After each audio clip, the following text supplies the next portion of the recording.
Young ছেলে পেলে অনেকে আমাদের প্রশ্ন করে, হুজুর আল্লাহরে নিয়ে অনেক প্রশ্ন জাগে, স্রষ্টার অস্তিত্ব নিয়ে, আখেরাত নিয়ে, কবরের জীবন নিয়ে আমাদের প্রশ্নের অভাব নাই, কারণ নাস্তিক্যবাদের ছড়াছড়ি আশেপাশে আছে না নাই? ইয়াং যারা আছে তোমাদেরকে একটা বই পড়ার সাজেস্ট আজকে আমি করে যাই। বইটার নাম অনেকে জানে, প্যারাডক্সিক্যাল সাজিদ। কি নাম? লেখক হচ্ছে আরিফ আজাদ। লেখক কে? আরিফ আজাদ। বইটার নাম প্যারাডক্সিক্যাল সাজিদ। গত 21শে বই মেলায় এটা দ্য বেস্ট সেলার হয়েছিল, এজন্য নাস্তিকদের মাথা গরম।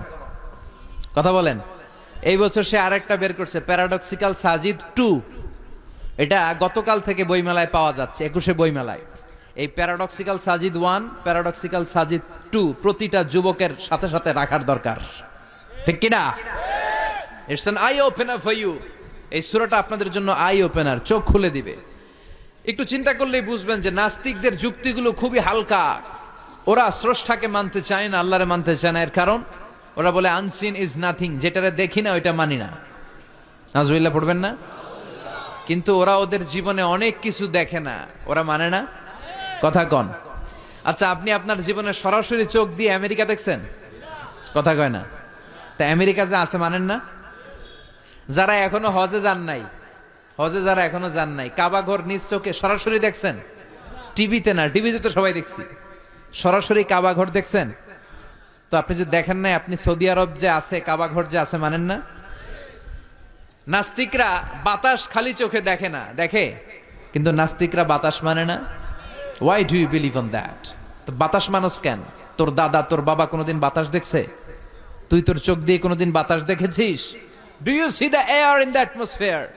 উত্তরে বলবেন no. So why do you believe on that? বাতাস বিশ্বাস করো কেন? Do you see the migraine pain when someone feel in his head? কেউ যখন মাথা ব্যথা অনুভব করে, বলে যে আমার মাথাটায় প্রচন্ড ব্যথা। ওর যে মাথা ব্যথা দেখা যায়?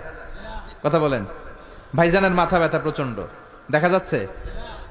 মাথা ব্যথা থাকলেও মাথার অবস্থা যা, না থাকলেও এটা দেখা যায় না। So why do you believe on that? মাথা ব্যথা দেখা যায় না তো বিশ্বাস করস কেন? এগুলো কপাল পড়া, এগুলো হচ্ছে নাম্বার 1 হাদারা মুল্লুক্কা পাঠা। এদের দলিলগুলো একেবারে নড়বড়ে।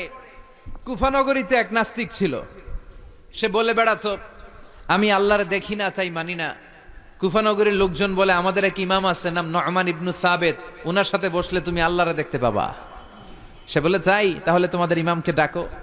সাইয়েদনা ইমাম আবু হানিফা টাইম দিলেন, এই জুমার দিন, আজকে জুমার দিন না, এই জুমার নামাজের পরে ঠিক ভর দুপুরে 2টায় সবাই আমরা একত্রিত হব। নাস্তিকও আসবে, সাইয়েদনা ইমাম আবু হানিফাও আসবে। জুমার সালাতের